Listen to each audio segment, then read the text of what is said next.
네, 잠언 오늘 16장 23절에 33절입니다. 잠언 16장 23절 33절.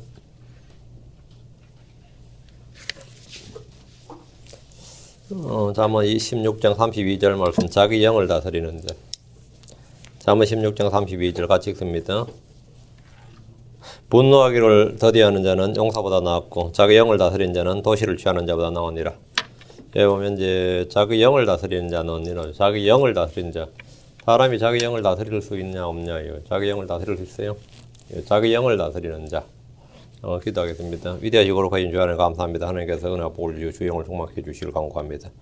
전나인 주 하나님께서 이 시간 하나님의 말씀이 영감이 은혜롭고 권능 있게 또 경이롭게 잘 선포되게 해주시고 듣는 모든 혼들이 믿음으로 말씀을 받아서 저 결합할 수 있도록 또 마음에 잘 간직하고 쌓아둘 수 있도록 인도해 주시고 주님께서 지각을 열어주셔서 저희도 귀를 기울여 주셔서 말씀 한 절 한 절이 또 한마디 한마디 모든 말씀들이 마음에 잘 박히도록 도와주시고 잘 은혜로 뿌리를 낼 수 있도록 도와주십시오. 아버지 하나님 저희가 주의 영상으로 날마다 변화되고 속사람이 새롭게 되길 원하고 강건하게 되길 간구합니다. 은혜 불주시고 이 시간도 참 몸이 아픈 모든 혼들을 기억해 주시고 주님께서 선한 은혜를 베풀어 주셔서 치유와 권능 그리고 건강을 솟구치게 해 주십시오. 감사드리며 주의 성기도합니다.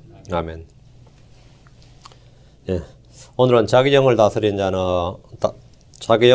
자라는 주제로 말씀을 전하겠습니다. 한국 사람들은 주로 영과 혼을 영혼 이렇게 한 단어처럼 사용합니다. 영혼에서 한 단어처럼 쓰는데 영과 혼은 글자가 다르고 뜻이 다릅니다. 영과 혼과 몸, 이 셋이 한 사람을 이룹니다.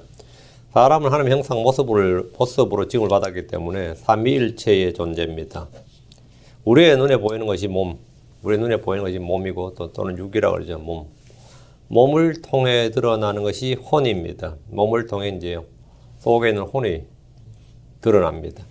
혼은 우리 인격적 자아 또는 실체입니다. 성경은 사람을 말할 때 언제나 혼이라고 부릅니다. 혼 이렇게. 천사를 부를 때는 영이라고 부릅니다. 사람은 몸이 있고 그 안에 혼이 있고 그 속에 영이 있습니다. 사람 속에 사람 영이 있다는 것은 많은 이들이 잘 모릅니다. 욥기 32장 8절에 그러나 사람 안에는 영이 있고 전능자 영감이 그들의 명철을 유나니 사람 안에는 영이 있고 몸이 있고 밖에 있죠. 혼이 있고 안에는 뭐가 있다? 영이 있다. 사람 안에는 영이 있다. 이것은 계시입니다. 이것은 사람에 대한 성경의 위대한 계시고 진리입니다. 하나님은 흙으로 사람의 몸을 지으시고 그 속에 자기의 숨을 불어넣으셨습니다. 사람 속에 사람의 영을 지으신 겁니다. 스가랴 12장 1절에 이스라엘을 위한 주의 말씀의 엄중한 부담이라 주 곧 하늘들을 펼치고 땅에 기초를 놓으며 사람 속에 사람의 영을 짓는 이가 말하노라. 사람 속에 사람 영을 짓는 이. 하나님은 사람 속에 사람 영을 짓는 이다. 그 흙으로 지은 몸 속에 영을 지으시자 사람은 살아있는 혼이 되었습니다. 이는 마치 가죽에 바람을 불어넣었더니 공이 되었다는 것과 비슷합니다. 공이 되었다. 사람의 영은 그의 병약함을 지탱합니다. 잠언 18장 14절에 사람의 영이 그의 병약함을 지탱하려니와 상처 입은 영은 누가 감당하리요? 여러분 상처 입은 영, 사람의 영이 나오죠. 사람의 영은 주의 등잔불입니다. 잠언 20장 21절에 사람의 영은 주의 등잔불로서 뱃속의 모든 부분을 살피느니라. 사람의 영은 주의 등잔불이다. 사람의 영은 몸이 죽을 때 위로 올라갑니다. 전도 3장 21절에 위로 올라가는 사람의 영과 땅으로 내려가는 짐승의 영을 누가 알리요? 사람의 죽음은 몸이 흙으로 영이 원래 그것을 주신 하나님께로 돌아가는 것. 이것이 죽음입니다. 몸은 흙으로 영은 본래 그것을 주신 하나님께로 돌아가는 것. 이것이 죽음입니다. 전도 12장 7절에 그때 흙은 전에 있던 대로 땅으로 돌아가며 영은 그것을 주신 하나님께로 돌아가리로다. 그래서 사람을 죽었다 할 때 돌아가셨습니다. 그러죠. 돌아갔다는 말이 뭐냐면 몸은 흙으로 돌아가고 영은 하나님께로 돌아갔다. 혼은 어디로 갔느냐? 그건 이제 둘 중에 하나입니다. 하늘로 가든지 지옥으로 가든지. 이 진리는 이제 개역 성경을 쓰는 한국의 크리스천들에게 가려진 진리 중에 하나입니다. 개역 성경을 쓰는 크리스천들은 영은 그것을 주신 하나님께로 돌아가려다 그러면 그런 게 성경이 어디 있냐 그래요. 그런 게 성경이 어디 있냐. 그런 거 소리 한다고 그러고 막 이단이라 그러고 막 거품 물어요. 왜? 그들 성경이 그게 없었어 그래요. 개역 성경을 보면 이 부분이 흙은 여전히 땅으로 돌아가고 신은 그 주신 하나님께로 돌아가기 전에 기억하라. 이렇게 아주 애매하지. 개역 성경의 전도서 12장 7절을 보면 신은 그 주신 하나님께 돌아가기 전에, 이 뭔 말이야? 신은 그 주신 하나님께로 돌아가기 전에 기억하라. 이게 좀 난감한 거죠. 흙은 여전히 땅으로 돌아가고 신은 그 주신 하나님께로 돌아가기 전에 뭘 기억하라? 이 기억하란 말 본래 성경에 없는 말이에요. 그게 말이 안 되는 거야, 아예. 개역 성경은 흙은 땅으로 돌아간다, 이게. 흙은 땅으로 돌아간다. 근데 영은 그것을 주신 하나님께 돌아가야 돼. 이 부분은 신은 그것을 주신, 이래 돼 있어. 신은 그 주신 하나님께 돌아가기 전에 이래 돼 있어요. 의미가 아주 애매하고 불분명하기 때문에 읽는 독자들은 사람이 죽을 때 영이 하나님께로 돌아간다는 사실을 거의 파악하지 못합니다. 거기다 원문에도 없는 가기 전에 기억하라 이런 어구를 뒤에 또 첨가해 놔가지고 이게 사람이 죽는다 이 의미가 안 되는 거죠. 진리를 공부하기 위해서는 반드시 바른 성경이 필요합니다. 바른 성경이 없이 성경을 100도 걸리니 1000도 걸리니 이거 다 의미 없는 말이에요. 그건 다 사실은 별로 의미 없는 말입니다. 하나님은 사람 속에 사람 영을 짓습니다. 다윗이 기도해 보면 시편 51편 10절에 오 하나님이여 내 안에 깨끗한 마음을 창조하시고 내 속에 올바른 영을 새롭게 하소서 이런 말이 있습니다. 깨끗한 마음 정직한 영이 나옵니다. 정신, 생각을 혼이라고 한다면 마음은 영에 속합니다. 깨끗한 마음 정직한 영이 짝으로 이루어져 있습니다. 깨끗한 마음, 정직한 영. 이와 비슷한 표현이 상한 영, 통하는 마음. 상한 영, 통하는 마음. 영과 마음이 지금 계속 짝을 이루고 있죠. 시편 51편 17절 하나님께서 구하시는 희생물은 상한 영이라 오 하나님의 상하고 통하는 마음을 주께서 멸시하지 아니하시리다. 주님께서 상한 영을 구한다 그랬는데 상한 영을 구했는데 상하고 통하는 마음을 주께서 멸시하지 않는다. 영과 마음이 지금 비슷한 의미로 사용되고 있죠. 비슷한 의미로 이 구절을 시편 34편 11절, 18절과 비교하면 주께서는 상한 마음을 가진 자들에게 가까이 계시며 통하는 영을 가진 자를 구원하시는도다. 분명 앞에서는 상한 영, 통하는 마음이었는데 지금은 상한 마음, 통하는 영이죠. 마음과 영이 지금 뒤바뀌어 버렸죠. 상한 영, 통하는 마음이었는데 시편 34편에서는 상한 마음, 통하는 영이다. 왜? 영과 마음의 관계를 지금 정확히 보이고 있습니다. 영이 무엇이냐 물으면 물리적으로는 호흡, 숨입니다. 간단해요. 영이 우리 속에서 어떻게 인지되고 인식되느냐 그러면 그것은 마음을 통해서입니다. 마음이 기쁘다 이 말은 영이 기쁘다는 말과 같습니다. 마음이 상했다와 영이 상했다는 같은 말입니다. 마음과 영은 몸과 육체, 몸과 육신이라는 말처럼 서로 교차해서 사용됩니다.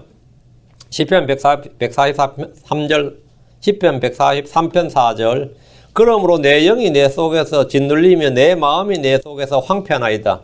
내 영이 내 속에서 짓눌리며 내 마음이 내 속에서 황폐한다. 그 영이 내 속에서 내 마음이 내 속에서 이랬죠.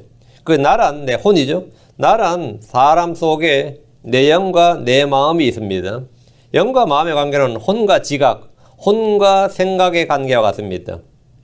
내 혼이 번민할 때, 내 생각이 많을 때, 혼을 다른 표현으로 생각으로 표현하죠.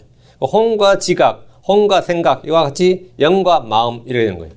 몸에서 행동이 나오고 혼에서 생각이 나오고 영에서 마음이 나옵니다. 그럼 이제 관계 간단하죠. 한국 사람들은 영이란 단어를 실체를 몰랐기 때문에 영이란 단어를 쓰는 대신에 속이란 말을 사용했습니다. 한국어로는. 그래서 영이 시원하다 이런 표현은 생활에 안 쓰죠. 뭐라죠? 속이 시원하다. 영이 답답하다 이런 말도 거의 다 안 씁니다. 대신 속이 답답하다. 영이 막혔다. 속이 막혔다. 영이 상한다 이런 말 안 쓰죠. 상한 영 그런 말 써요? 속이 상한다. 속상이 미치겠다 그러죠. 그 영이 쓰리다 이런 말도 안 씁니다. 쓰린 영 대신에 속이 쓰리다. 속이 터진다. 속이 볶인다. 뭐 있어? 속이 터진다. 하여튼 속이란 말을 쓰는데 이런 말은 굉장히 생활에 많이 있습니다. 여기서 한국 사람이 말하는 속은 그냥 단순한 생각이나 이 정신이 아닙니다. 그것도 훨씬 더 깊은 무엇입니다. 여러분이 속 터진다 그럴 때 속이 진짜 속이 꽉 막히죠. 속은 생각이나 정신보다는 좀 더 깊은 의미로 사용되는데 성경이 말하는 영입니다. 한국 사람들에게 이 속 상한다, 속이 터진다, 속이 쓰리다, 이 속이 볶인다 할 때 이 속이라는 말이 다 영이에요. 그게 다 영입니다. 여러분은 영을 전혀 감지할 수 없는 게 아니고 평소에 충분히 감지가 됩니다. 한국에서 영 하면 영이 뭔지 도무지 감이 안 잡히는 분들이 있는데 감이 안 잡히는 게 아니에요. 잠언 15장 13절 즐거운 마음은 얼굴을 기쁘게 하나 마음의 슬픔은 영을 상하게 하느니라. 감정적으로 슬픔이 오면 다음에 뭐 한다고요? 속이 상하죠. 속이 상하죠. 마음의 슬픔은 뭐라고? 영을 상하게 하느니라. 한국 사람들은 속을 상하게 하느니라. 속을 상하게 하느니라. 속이 터진다. 속이 뒤집어진다. 자주 쓰는 표현이에요.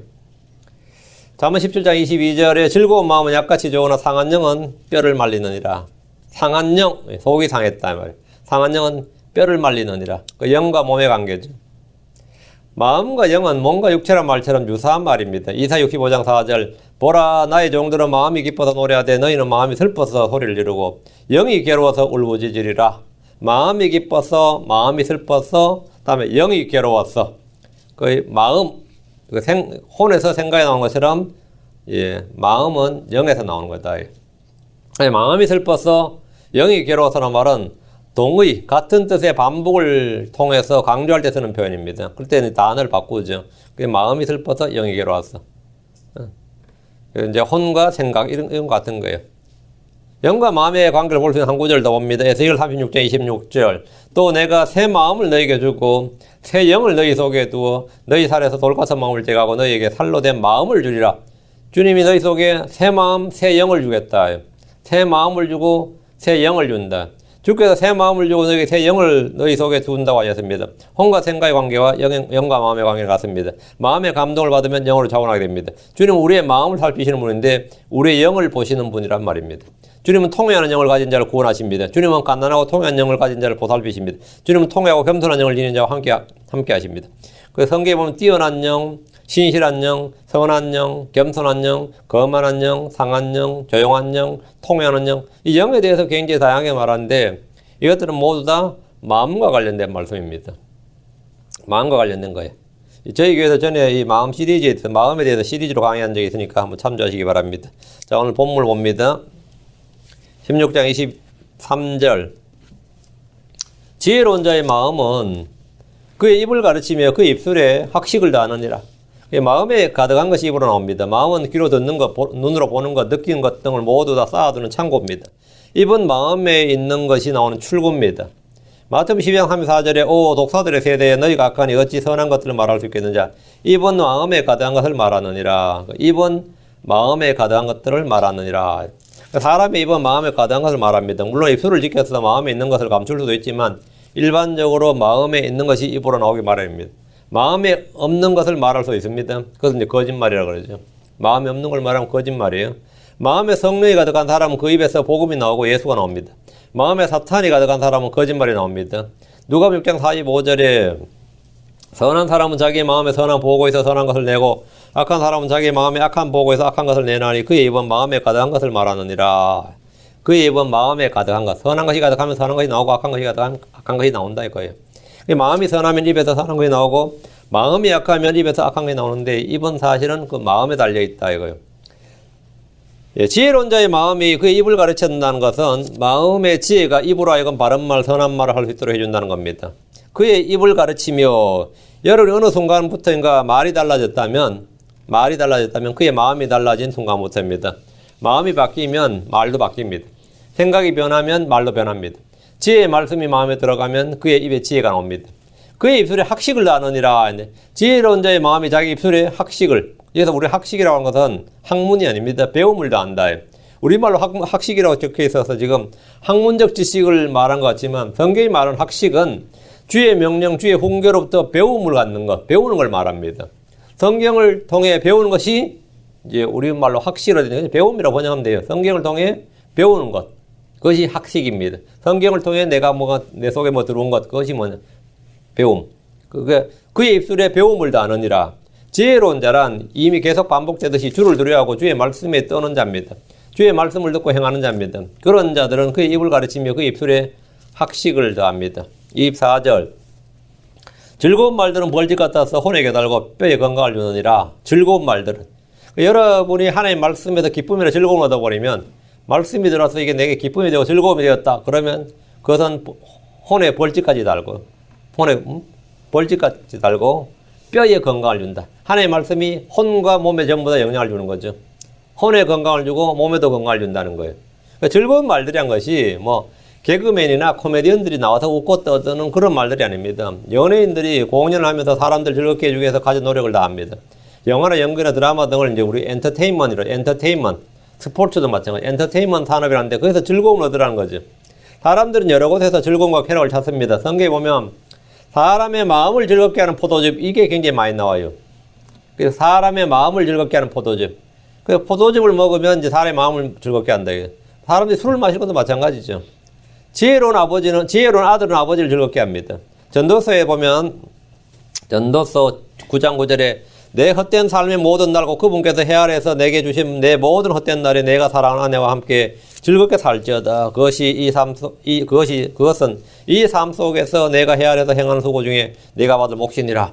내가 사랑하는 아내와 즐겁게 살아라 이거예요. 그 인생의 즐거움은 자식과 아내가 온다. 그러니까 지혜로운 자식, 다음에 사랑하는 아내. 여기서 얻으라는 거예요. 근데 죄에도 쾌락이 있습니다.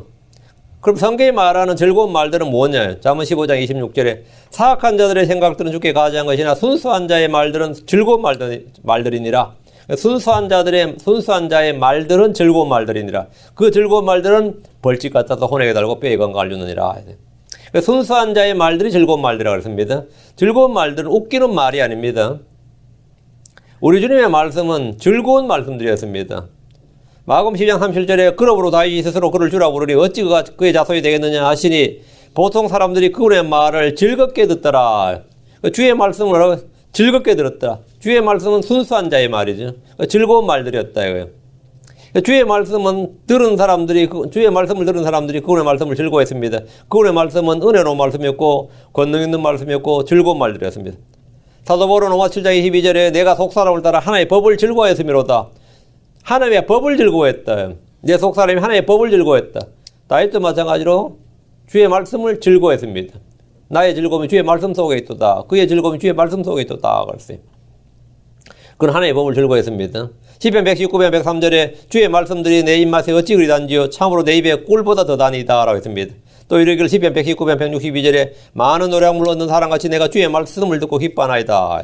이런 말씀들은 벌집 같아서 혼에게 달고 뼈에 건강을 줍니다. 주의 말씀은 마음에만 좋은 것이 아니라 몸의 건강에 큰 영향을 줍니다. 말씀을 통해 기쁨을 누리는 사람, 은혜를 얻는 사람들은 그 말씀이 뼈를 튼튼하게 합니다.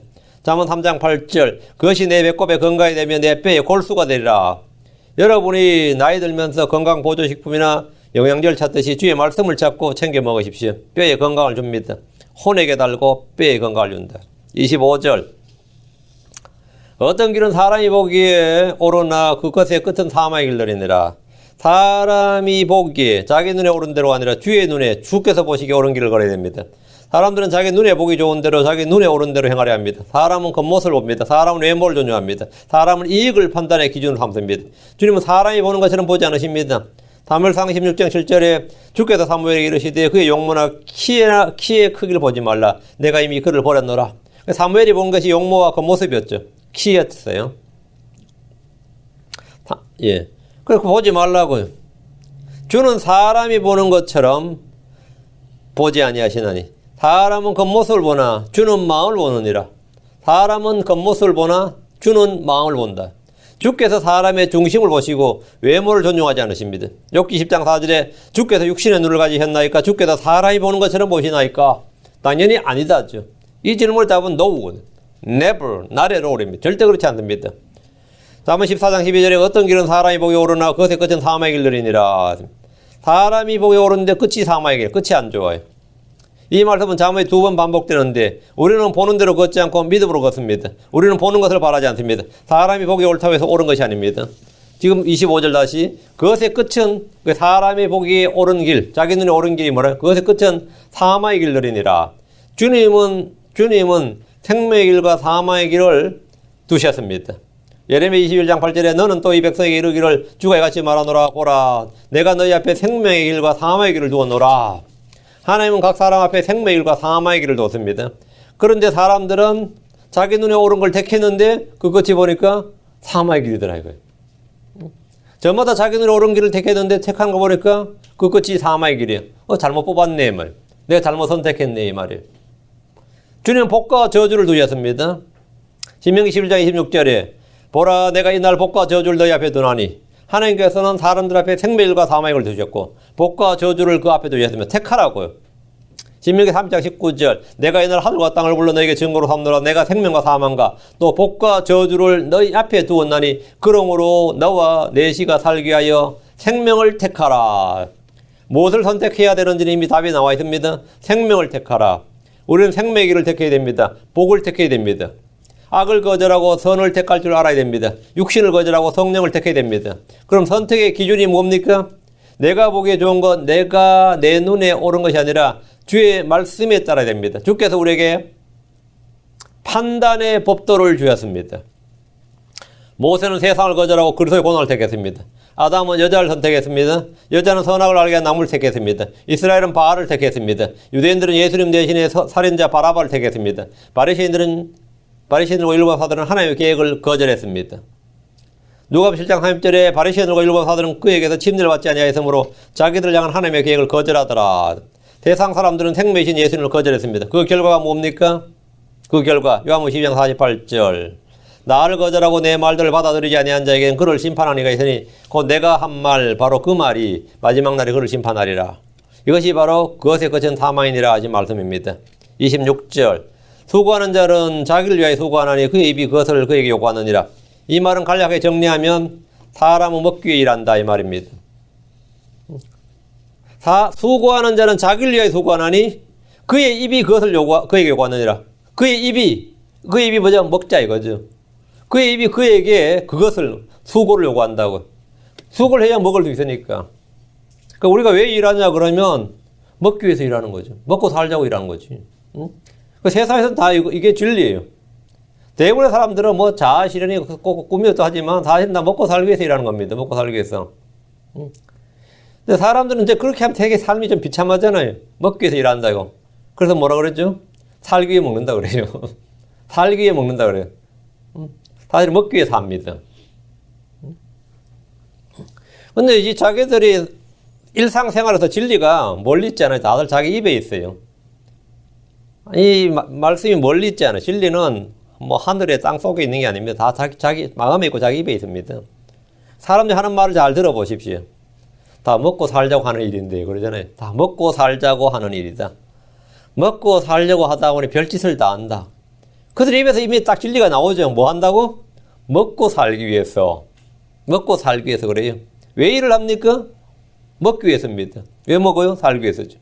수고하는 자는, 수고한 자 이게 뭐냐? 레이버입니다. 일하는 자는 자기를 위해 수고합니다. 여기서 자기를 위하여 이 말은 자기 배를 위해서 일한다 이 말입니다. 자기 입, 자기 배를 위해서 일한다고.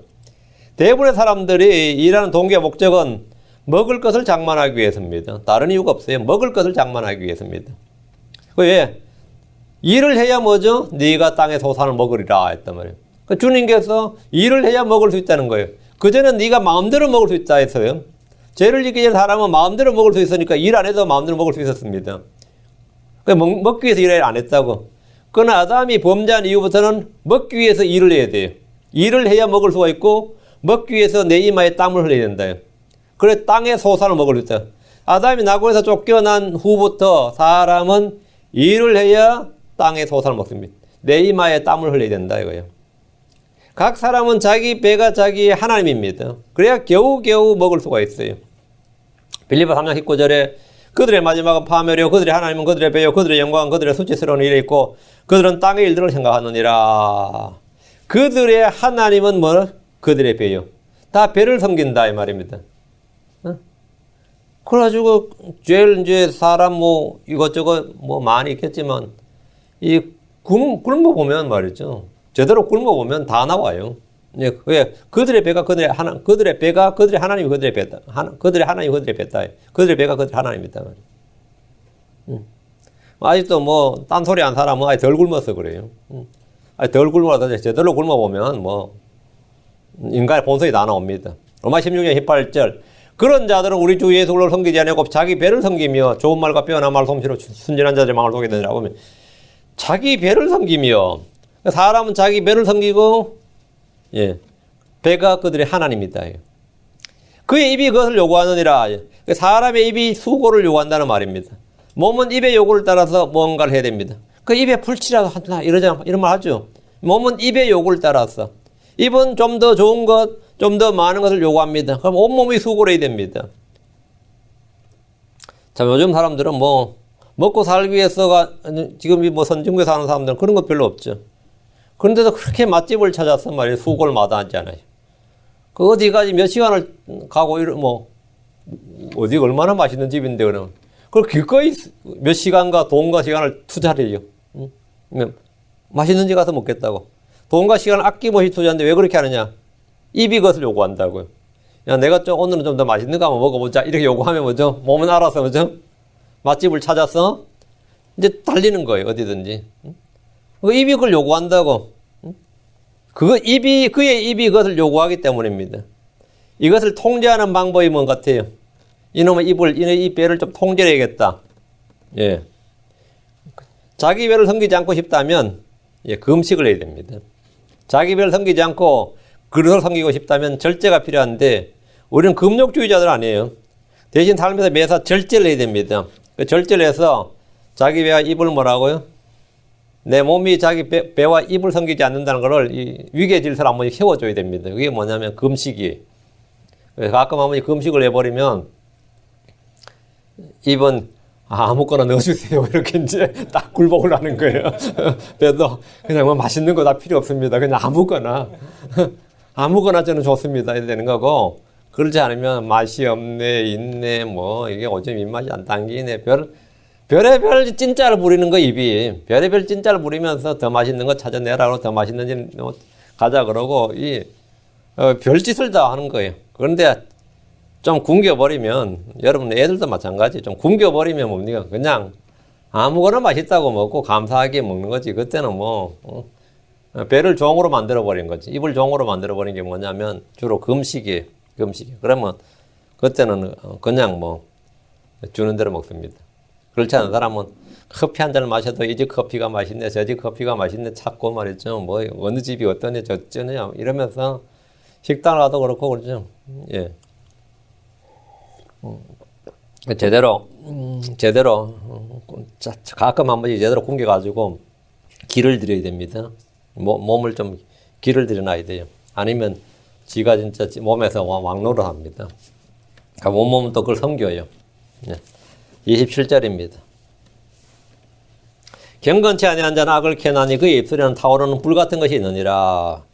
사람들은 어려서부터 그의 생각하는 것과 마음에 상상하는 것이 약합니다. 하나님은 사람을 곧바르게 만드셨지만 사람들은 많은 창화물을 찾아냈습니다.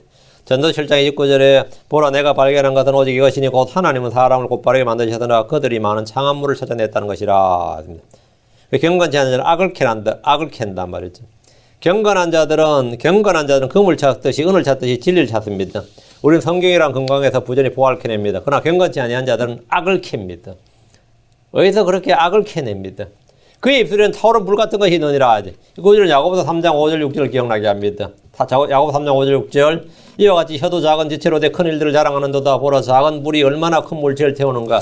혀는 불이요 불법의 세계니라. 혀는 우리의 지체들 가운데서 그와 같아서 온몸을 더럽히고 본세 행로에 불을 붙이며 지옥불 위에 놓여 있느니라 합니다. 28절 비뚤어진 자는 다툼을 부리며 수군거린 자는 중요한 친구들을 갈라놓느니라. 비뚤어진 자는 다툼을 뿌립니다. 사악한 자는 해악을 꾀하고 불화를 뿌립니다. 잠언 6장 14절에 그는 자기 마음속에 비뚤어진 것을 품으며 계속해서 해악을 꾀하고 불화를 뿌리느니라. 다툼을 뿌리고 불화를 뿌려요. 불화를 뿌린 자는 주께서 미워하시고 가증히 여기시는 것 중에 하나입니다. 잠언 6장 19절 거짓들을 말하는 거짓증인과 형제들 가운데 불화를 뿌린 자니라. 주님께서 미워하는 6가지 가증히 여기시는 7가지 중에 하나입니다.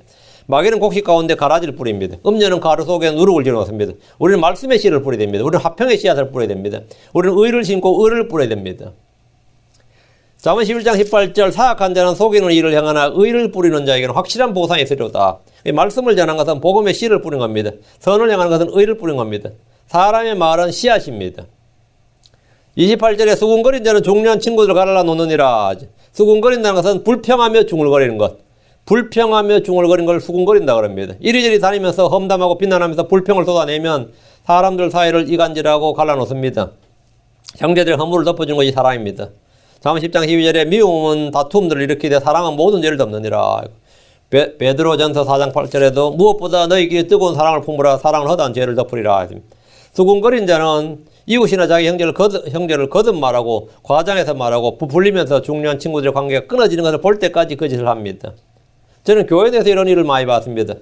자기가 험담을 했는데도 불구하고 여전히 둘이 친한 걸 보면 이상히 여기면서 내가 말했는데도 너희들 아직도 관계 안 끊어졌냐?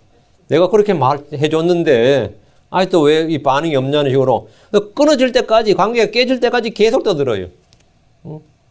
계속. 이건 아주 자주 보는 일이죠. 그래서 관계를 깨놓는, 누구와의 관계를 깨놓는 형제들, 목사들이 있습니다. 성경은 이들을 삐뚤어진 자, 수군거린 자라고 말합니다. 멀어진 사람들의 관계 회복을 위해서 애쓰는 형제들이 있고 중요한 친구들을 갈라놓는 자들이 있습니다. 잠언 17장 9절에 범법을 덮어주는 자는 사랑을 구하거나 문제를 거듭 말한 자는 친한 친구들을 갈라놓느니라. 29절입니다.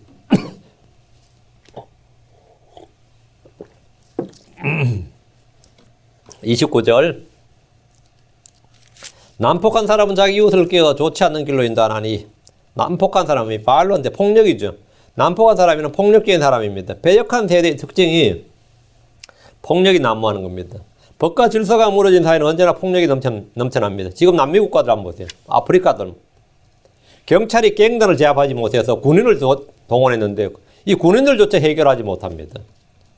경찰이 해결을 못하고 군인이 해결을 못하니까 이 마약상들이나 갱단을 해결을 못하니까 미국에서 특수부대를 보내가지고 말이죠. 그 마약상들 막 소탕하고 이런 적도 있습니다. 왜? 자기네 치안이 안 되는 거예요. 지금 뭐 멕시코나 이런 데 뭐 콜로라도, 어디죠? 칠레 옆에. 예. 콜롬비아? 그런데 마약상들 엄청나죠? 걔들 중무장해가지고 덤벼드는데 이 마약상들, 갱단들, 폭력 조직들이 어떤 도시를 완전히 장악해가지고 경찰도 군대 에러 쓰고 경찰서장이 미국으로 도망치고 말이죠. 거기 뭐 법무부 장관이 뭐 밤에 야반도주하고 이게 뭐 말이 아닌 거예요.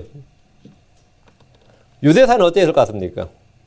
미가서 6장 12절에 그곳의 부자들은 폭력으로 가득하고 그곳의 거주민들은 거짓을 말하며 그들의 혀는 그들의 입에서 속임수로 가득하나니. 그러니까 유대사에도 비슷했어요. 폭력으로 가득하고 부자들은 폭력으로 가득하고 거주민들은 거짓을 말하고 그들의 혀는 그들의 입에서 속임수로 가득하다. 그러니까 유대사 역시 폭력이 넘쳐났습니다. 그들은 자기 이웃에게 선하게 살 필요 없다. 언제든지 말만 하면 자기 조직에 가입시켜 주겠다. 어렵고 경건하게 사는 걸 멸시하며 자기들이 사는 삶으로 초대를 합니다. 그 살아보니까 뭐 이렇게 살아서 뭐해. 나도 저기 들어와서 저들처럼 살아야지. 그래서 자기 이웃을 깨워 좋지 않는 길로 인도하나니 이거예요. 그 도둑이나 사기꾼들, 강도들이 친구나 이웃에게 절대 자기가 하는 짓을 못하게 하는 것이 아니라 자기가 같이 일하자고 제안합니다. 같이 일하자고. 자기 이웃을 깨워서 좋지 않는 길로 인도하는 것은 그들의 생활 방식으로 초대한다는 겁니다. 자기가 악하면 다른 사람도 같이 악해야 동학을 시키는 것이 뭐예요? 자기 양심의 위안을 받아요. 그 친구들 누구 만나면 야 뭐 하냐 하는 거면 가면 야 우리한테 와라. 큰 직업 소개시켜주는 것처럼 우리한테 와라 이게. 응? 같이 일하자 그래. 30절입니다. 그는 삐뚤어진 일들을 꾀하려고 자기 눈을 감으며 자기 입술을 움직여 악을 이루느니라. 폭력을 삶의 수단으로 삼는 사람들은 삐뚤어진 일들을 꾀하고 자기 눈을 감습니다. 모른다. 그렇죠? 자기 입술을 움직여 악을 이룹니다. 31절. 흰머리를 의의 길에서 얻으면 그것은 영광의 관이 되느니라. 하나님의 사람의 머리에 주는 장식 중에 하나가 흰머리입니다. 흰머리. 흰머리를 의의 길에서 얻으면 그것은 뭐라? 영광의 관이 되느니라. 흰머리가 관이다 이거예요. 이게 은혜의 장식이고 영광의 관입니다. 요즘 사람들은 흰머리가 싫어서 염색을 해버리는 경우가 많지만 흰머리는 늙은 자들의 아름다움입니다. 잠언 20장 29절에 젊은 자들의 영광은 그들의 힘이요 늙은 자들의 아름다움은 흰머리니라. 늙은 자들의 아름다움은 뭐라고요? 흰머리니라. 그렇게 아름다움을 가리지 마세요. 전부 다 아름다움을 가리려고 하고 흰머리 자꾸 염색을 하는데 영광의 관이고 아름다운 흰머리 아름다움이라 했잖아요. 주님은 노인 공경에 대해서 이렇게 말씀하셨습니다. 레위기 19장 32절에 너는 흰머리 앞에서 일어나고 노인의 얼굴을 공경하며 내 하늘을 두려워하라. 나는 주니라. 너는 흰머리 앞에서 일어나라. 이거 완전히 유교식이죠. 동양 방식이죠. 이게 다 셈적 문화예요. 흰머리 앞에서 일어나라. 어른 오면 일어나라고. 자리 딱 앉아서 쳐다보지 말고 일어나라 이거예요. 근데 염색해버리니까 안 일어나는 거예요. 염색하니까 안 일어나는 거지. 흰머리 앞에서 일어나는데. 노인 얼굴 공개하면. 요즘은 뭐, 어제도 누가 이야기하다가 어머님 좀 위독하다 그래가지고 몇 세입니까? 74세래. 아직은 젊은 나이인데. 74세라 그러면 아직은 젊은 나이인데. 요즘은 이제 그렇게 된 거예요. 그 제 마음속에서 저절로 아직은 젊은 나이신데. 이제는 요즘 80자는 뭐 아직 젊은 나이죠. 80자는 아주 젊은 나이로 보이는 거죠. 예. 그 흰머리는 관이다. 예. 다음에 뭐라? 아름다움이다. 은혜의 장식이라. 은혜의 장식. 그 흰머리를 의의 길에서 얻으면 그것은 영광의 간입니다. 그리고 저도 좀 세치가 많아서 제가 그래요. 이거 완전 100% 다 흰머리 되면 좋은데, 그래. 100% 다 흰머리 되면 좋은데. 100% 다 흰머리 되면 괜찮아요. 그 막 섞인 게 별로지. 근데 뭐, 적절히 섞여도 그것도 뭐 괜찮아요. 그러니까, 저걸 안 하죠. 예. 네, 자매들은 모르겠네요. 너무 늙어 보일까봐. 근데 그냥 그 자체가 실버, 그게 상당히 아름다움이죠, 사실은. 햇빛이 비치면 이제 반짝반짝 빛이 나요. 안에 아름답다고 딱 보이는 게. 예, 여러분 잘 모를 거야, 뭐. 32절입니다. 분노하기를 더디하는 자는 용사보다 낫고 자기 영을 다스리는 자는 도시를 취하는 자보다 나으니라.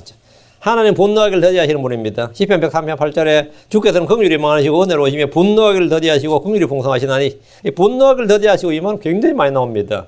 분노하기를 더디하는 자는 다툼을 그치게 합니다. 분노하기를 더디한 자는 용사보다 낫습니다. 성경 말하기를 야고 1장 20절에 사람의 진노가 하나님의 의를 이루지 못하느니라 했습니다. 우리가 주변에서 흔히 볼 수 있는 것 중에 하나가 분노 조절 장애입니다. 분노 조절 장애. 이 장애란 말이 붙은 게 굉장히 중요합니다. 옛날엔 그걸 다 성격으로 못된 놈으로 봤는데 지금 뭐라 장애란 말 붙이는 순간에 뭐 되죠? 질병으로 보는 거예요. 분노 조절 장애라잖아요. 충동 조절 장애, 외상 후 격분 장애, 간헐적 폭발 장애, 뭐 다 비단 말들입니다. 근데 한국 사람도 이걸 뭐라 그러죠? 다혈줄 또는 뭐죠? 욱하는 성격, 욱하는 성질이 있어가지고 불같은 성격 이런 말 하죠.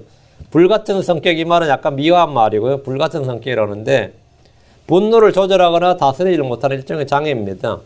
이곳 미국에서는 이것을 이제 질병의 일종으로 여깁니다. 그래서 약을 처방하고 상담하고 질병으로 여기니까 한국에서는 그러면 인격으로 보죠. 성질머리가 더러워가지고 이렇게 한국에서는 그걸 인격으로 보고 미국에서는 그걸 장애로 보고 차이가 있죠. 그럼 사람의 분노를 늦추는 게 뭡니까? 신중함입니다. 잠언 19장 11절에 사람의 신중함이 그의 분노를 늦추며 범법을 간과하는 것이 그의 영광이니라. 사람의 신중함이 그의 분노를 늦춘다 했죠. 분노의 원인은 뭐냐? 영이 조급한 겁니다. 전도 7장 9절에 내 영이 조급하여 분노하지 말라. 분노는 어리석은 자들의 품에 머무느니라. 분노는 어리석은 자들의 품에 머무느니라. 분노는 성격이 급한 것이 아니라 영이 조급함 그리고 어리석음에서 나오는 겁니다. 분노는 신중하지 못하면서 옵니다. 다시 32절 자기 영을 다스린 자는 도시를 취하는 자보다 나으니라. 자기 영을 다스린다는 말은 우리가 일상에서 사용할 말이 아니기 때문에 언뜻 와닿지 않습니다. 그래서 한국 사람들이 이렇게 영을 다스린다 이런 말 안 쓰죠. 크리스천들만 이제 우리 교회에서만 쓰는 말인데 우리가 일상에서 쓰는 말은 성질을 다스린다, 마음을 다스린다, 감정을 다스린다 이렇게 쓰죠. 여러분들이 서점에 가보면 자기 마음을 다스리는 법, 감정을 다스리는 기술 같은 책들이 굉장히 많이 나와 있습니다. 영을 다스린다는 말은 마음과 성격과 감정, 기질 등 내 모든 걸 다스리는 것의 기본입니다. 자기 영을 다스린 자는 도시를 취하는 자보다 낫다고 합니다. 다윗은 여러 도시를 취했습니다. 그러나 그는 마음속에 타오르는 정욕을 다스리지 못했습니다. 마음의 체욕, 간음, 음행 이건 다스리지 못했어요. 그는 바세바를 취했고 우리아를 죽였습니다. 성경은 잠언 25장 28절에 자기 영을 다스리지 못하는 자는 무너져 내려 성벽이 없는 도시와 같으니라. 자기 영을 다스리지 못하는 자는 무너져 내려 성벽이 없는 도시와 같다. 자기 영을 다스리는 것을 절제라고 합니다. 자기 영을 다스리는 것을 성경에서 뭐라고? 절제라고 그래요. 절제. 절제는 성령의 열매입니다. 여러분 갈라디아 5장 22~3절에 성령의 열매 나오죠. 그러나 성령의 열매는 사랑과 기쁨과 화평과 오래 참과 부드러움과 선함과 믿음과 온유와 절제니 이와 같은 것을 금지할 법이 없느니라. 이렇게. 어제 마지막에 뭐죠? 절제니. 절제니. 성령의 열매는 절제다예요. 자기 영을 다스리기 위해서는 성령의 열매인 절제가 필요합니다. 그럼 절제란 뭐냐? 절제란 게 뭐죠? 절제란 뭐냐? 예, 하고 싶은 걸 안 하는 것, 안 할 수 있는 것, 그걸 통제할 수 있는 게 절제죠. 그게 절제예요. 그 내가 이를 악물고 막 참고 그랬는데 그게 절제예요? 어떻게 하는 거야? 절제란 뭐냐예요? 성례 열매라고 하는데 그 성례 열매를 맺으면 되잖아요. 그럼 어떻게 내 마음에 이 절제, 분노를 더디하고 내 성격이나 감정이나 이런 걸 컨트롤할 수 있느냐? 한국 사람들은 뭐 명상을 하고 뭐 고행을 하고 또 뭐 하지? 음식도 조절하고 이 호흡법이라는 게 있어요. 요가도 일종의 그런 겁니다. 요가 수련 뭐 이런 것도 그런 걸 통해서 이제 어느 정도 절제한다 그러는데 성경이 말한 절제는 뭐 성령 열매인데 이걸 어떻게 하냐? 하나님의 은혜의 통치를 받는 겁니다. 하나님의 은혜의 통치를 받는 게 절제예요. 로마서 5장 21절에 이것은 죄가 군림하여 사망에 이르게 한 것 같이 은혜도 의를 통해 군림하여 예수 그리스도 우리 주로 말미암아 영원한 생명에 이르게 하려 함이니라. 은혜도 의를 통해 군림하여 grace reigns 은혜가 통치한다. through righteousness 의는 하나님의 의죠. 예수 그리스도입니다. 의란 것은 믿음을 통해 오는 거예요. 은혜도 의를 통하여 통치하여 은혜가 의를 통해 통치하여 은혜가 의를 통해 우리를 통치한다예요. 은혜의 통치를 받는 것 그게 뭐냐면 예, 그게 절제예요. 절제란 하나님의 화평이 나를 다스리도록 하는 겁니다. 다스리게 하는 겁니다. 골로새 3장 15절에 하나님의 화평이 너희 마음속에서 다스리게 하라. 너희도 그 화평에 이르도록 한 몸만에서 부르심을 받았으니 감사하는 자가 되라. 네. 화평이 뭐 너희 마음속에서 다스리게 하라. 그 사람이 육신의 기질모 술, 담배도 못 끊는 사람은 못 끊는 사람이 있어요. 과도하게 뭐 한데 도박 못 끊는 사람 있죠. 근데 다들 그래. 마약 같은 거 못 끊죠. 못 끊는 사람도 있지만 그것만 마약 재활센터 가고 뭐 알코올 중독센터 가고 이런 거 뭐 해가지고 겨우겨우 끊는 사람도 있는데 그런 사람도 언제나 위험에 노출되어 있습니다. 사실 언제 되돌아갈지 몰라요. 사실 끊었다 그래도 대부분 그쪽 해본 사람들은 다 그래 안 믿어요. 그건 잠시 지금 약간 이 포즈, 쉼 상태라는 거지 실제 끝났다는 건 없다는 거예요. 그제 그 어떤 분 얘기를 들었는데 이 골초인데 감옥에 가가지고 감옥에 있으니까 담배를 못 피웠죠. 그러다 어떻게가 몇 달 만에 이제 감옥에 나왔는데 이 가족이 이제 나올 때 이제 만나잖아요. 밖에서 만나서 제일 먼저 하는 말이 빨리 담배 한 대 그러더라는 거예요. 몇 달을 감옥에서 몇 달을 담배를 안 피웠으니까 끊어질만 하잖아요. 보통 몇 달 안 피웠으면. 그런데 나오자마자 제일 먼저 하는 말이 빨리 담배 한 대 달라는 담배 한 대 달라 그래요. 그 담배를 줬더니만 담배를 쫙 빠는데 몇 달을 안 피우다 담배 연기가 들어가니까 어지러운 거야. 그럼 켈록켈록 하면서 계속 빨아내더라는 거죠. 그걸 보는 사람이 싹 보니까 기가 찰 노릇이죠. 막 갑자기 담배 연기 들어가면서 자기가 막 머리가 띵 어지러우면서 기침을 막 하면서도 막 정신을 빨아내더라는 거예요. 그리고 오랫동안 안 했는데도 불구하고 오랫동안 안 했다 해도 끊어진 게 아니더라는 거죠. 오랫동안 안 했다고 끊어진 게 아닌 거예요. 절제라는 게 말이에요. 내가 뭐 이게 그 주가 내가 되면 언제든 나는 다시 돌아갈 수 있어요. 내가 주가 되면 안 돼. 하나님의 은혜가 나를 다스리고 통치하고 하나님의 화평이 내 마음속에 다스려야지 뭐 되는 거죠? 그게 괜찮은 거예요. 그래서 전에 제 목사님이 아주 골초였거든요. 목사님이. 그러다가 갑자기 자기가 그렇게 골초였는데 담배를 그냥 끊기더래요. 어떻게 그러냐면 자기가 애를 결혼인데 애를 낳을 때 자기 부인이 임신했다는 말 들었는데 그렇게 마음이 기쁘면서 애가 임신했다는 말 듣는데 몇 달 동안 자기를 담배 안 피웠다는 거예요. 그 기쁨으로 인해서. 뭐 끊어야지가 아니라 자기 마음속에 기쁨이 차고 근데 그 사람은 놀라운 경험을 한 거죠. 마음에 기쁨이 넘치면 이런 거 안 하게 되는구나.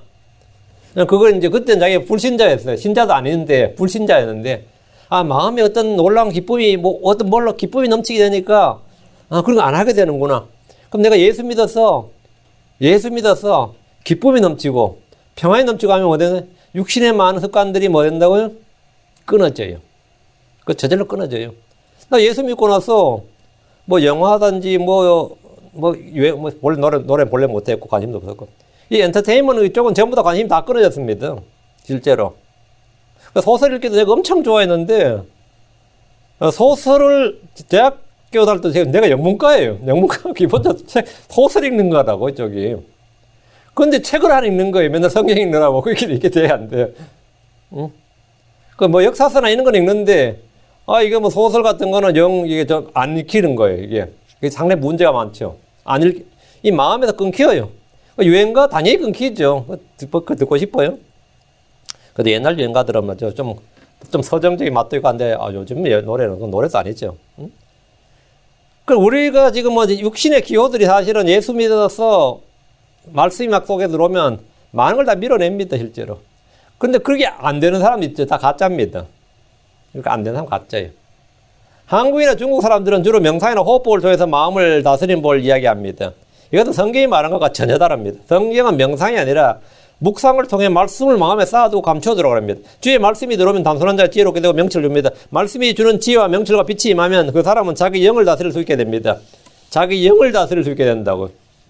베드로서 1장 5절 7절 이것과 더불어 열심을 다하여 너희 믿음의 덕을 덕의 지식을 지식의 절제를 지식의 절제를 절제의 인내를 인내의 경건을 경건의 형제의 친절을 형제의 친절의 사랑을 다하라 했죠. 여러분 주 예수는 압니까? 지식의 절제를 했지. 이 지식이 뭐죠? 진리의 지식, 하나님 아는 지식. 우리 주 예수로의 지식입니다. 그분이 나를 위해 행하신 일을 아느냐 이거예요. 그분을 깊이 생각하고 그분이 행하신 일을 깊이 생각해 보십시오. 내가 예수를 알고 예수님이 나를 행하신 일을 딱 알면 그건 저절로 뭡니까? 만일의 절제가 돼요. 저절로. 나의 생각과 상상이 바로 잡히는 체험을 하게 됩니다. 나 자신도 모르는 사이에 변화를 알게 됩니다. 고린도서 10장 5절에 우리는 상상하는 것과 또 하나님 아는 것을 대적하여 스스로 높이는 모든 높은 것을 무너뜨리고 모든 생각을 사로잡아 그리스도에게 순종하게 하며 이 그리스도께 순종하게 하여 이게 뭐냐고? 이게 절제예요. 이게 성경이 말한 성도들이 자기 영을 다스리는 겁니다. 그리스도께 순종하는 거예요. 생각과 상상을 다 사로잡아서 그리스도께 순종하게 되면 그것이 바로 그 사람이 자기 영을 다스리는 사람이 되는 겁니다. 자기 영을 다스리는 사람이. 다음에 3절. 제비는 겹친 옷자락 속에서 사람이 뽑으나 그것의 모든 배부는 주께서 하시느니라. 이 신정국가에서 이스라엘에서 어떤 일을 결정할 때 자주 사용했던 방법이 제비 뽑기였습니다. 땅을 나눌 때도 제비를 뽑았습니다. 신약에서 베드로는 가룟 유다를 대신할 사도를 뽑을 때 제비를 던졌습니다. 그래서 마띠아가 뽑혔죠. 이건 미국이나 한국에서는 뭐죠? 동전 던지기를 하죠. 요즘 여러분이 농구라든 축구라든 심판이 중간에서 주장들 불러서 동전 던지기에서 누가 먼저 공을 먼저 가질지, 공격을 누가 먼저 할 때는 동전 던져서 앞뒤 이렇게 합니다. 그렇게 이 바둑 둘 때도 누가 흙을 잡을지 누가 백을 잡을지 딱 바둑돌을 딱 재보면 상대방이 검은 돌 놓으면 홀수, 백을 놓으면 짝수, 홀짝으로 맞추는 거죠. 이런 거 전부 다 제비뽑기 일종이 있죠. 애들은 주로 뭐 하죠? 가위바위보로 하자 그러죠. 가위바위보로 하자 이렇게 결정하는데 제비는 겹친 옷자락 속에서 뽑으나 옷자락 속에서 사람이 뽑으나 뽑는 건 사람이 뽑는데 이 말은 유다에서 행해지는 제비 뽑는 방식입니다. 그것의 배부는 주께서 하시느니라. 이 말씀은 주께서 모든 일에 주관자시고 결정권자란 말입니다. 위에 비슷한 말씀이 꽤 많습니다. 잠언 16장 9절에 사람의 마음이 그의 길을 계획할지라도 주께서 그의 걸음을 인도하시느니라. 잠언 19장 21절에 사람의 마음에 많은 계획이 들지라도 주의 뜻 그것만 서리라. 사람의 마음에 계획이 많고 뜻이 많고 길을 계획하고 이런저런 모든 걸 생각이 많다 할지라도 주의 뜻 그것만 서리라. 주께서 그의 걸음을 인도하시느니라. 그럼 또 여기서 어떤 사람들은 이 말씀을 읽고 나서 은혜를 받는 게 아니고 이 말씀을 은혜 받는 사람 좀 드물어요. 왜 은혜를 못 받느냐면 그럼 하나님이 다 결정하신다는 말이네. 그럼 내가 할 필요 없네 이래야 되는 거예요. 주의 뜻만 선다며 내가 해봐야 소용도 없네. 하나님이 다. 이건 이제 운명론, 숙명론에 빠지게 하는 말씀입니다. 이게 은혜로 말씀이 되는 게 아니라 근데 이 말씀은 사람의 한계를 말해주는 말입니다. 아무것도 시도하지 말라. 아무것도 할 필요 없다. 다 하나님 뜻만 된다. 이게 아니라 우리가 뭐든지 해요. 그럼 하나님께서 허락하지 않으시면, 하나님께서 원하시지 않으면, 하나님께서 막으시면 그건 안 되는 거죠. 안 되는 거예요. 사람들이 많은 계획을 합니다. 그러나 안 되는 건 안 되는 거지 뭐. 안 되는 건 안 되는 거예요. 이건 사람의 한계를 말해줍니다. 내가 갑자기 하려고 했는데 가는 길에 사고가 나버렸어요. 오늘 중요한 계약이 있는데 가는 길에 사고가 나버렸다. 안 되는 거죠. 인생 망친 거죠. 사람의 한계를 말해줍니다. 누구나 자신의 뜻과 계획이 있어도 그대로 행할 수 있는 모든 상황을 컨트롤하고 거기다 행할 수 있는 힘은 없습니다. 그건 아무도 없습니다. 사실 우리는 내일 일도 알 수가 없습니다. 그래서 주께서 원하시면, 주께서 허락하시면 이렇게 말해야 됩니다. 그럼 주께서 주의 뜻 그것만이 서리라 하면 우리는 어떤 자를 취해야 되느냐? 예. 언제나 주의 뜻을 구하고 주께서 인도해 주시기를 구하고 주를 신뢰해야 되는 겁니다. 나의 길을 주께 맡기고 신뢰하는 거지. 그렇게 하란 말이지. 응? 내가 하는 일 아무 소용없다고 이런 식으로 나가면 이제 말씀을 이제 오용하는 거죠. 오용하는 거죠. 그래서 이제 예레미야 10장 3절에 오 주여 내가 알거니와 사람의 길이 사람 자신에게 있지 아니하며 걷는 자의 걸음을 인도하는 것이 그 사람에게 있지 아니하나이다. 그 사람의 길이 사람에게 있지 않고 걸음을 인도하는 것이 그 사람에게 있지 아니하나이다. 이는 누구나 다 인정하는 사실입니다. 아무리 예를 들어도 안 되는 건 안 되는 거죠. 안 되더라 이거죠. 그러니까 어떻게 되죠? 예를 쓰는 것과 동시에 주의 선하신 인도함을 구하는 거죠. 그것에 배부른 주께 있다는 말은 사람이 하는 일에서 주께서 방관자가 아니라 모든 일에서 강력하게 일하고 계심을 말씀해 줍니다. 오늘은 여기까지 하고 다음 시간에 17장 하겠습니다. 기도합시다. 위대하고 거룩한 주님 감사합니다. 주의 영을 충만케 해주셔서 하나님의 말씀이 저희 마음에 좀 잘 들릴 수 있도록 그리고 저희가 잘 받을 수 있도록 해주시옵소서. 오늘 온종일 주께서 저희 속에서 선하고 또 강력하게 더 은혜롭게 또 권능 있게 그렇게 활동해 주시고 아버지 하나님 이 기록된 모든 말씀이 저희 마음판에 동일하게 새겨질 수 있도록 주의 성령께서 저희 마음판에 이 말씀을 기록해 주시고 저희가 살아있는 그리스도의 편지로서 모든 사람이 알고 읽는 바가 되도록 도우시길 간구합니다. 전다인 주 하나님 이 교회에서 말씀을 배우는 모든 혼들을 복 주셔서 영적으로 많이 성장하게 하시고 많이 변화받게 하시고 많이 열매 맺게 해주셔서 우리 주 하나님께 영광이 되기를 원합니다. 감사드리며 주의 성기도합니다. 아멘.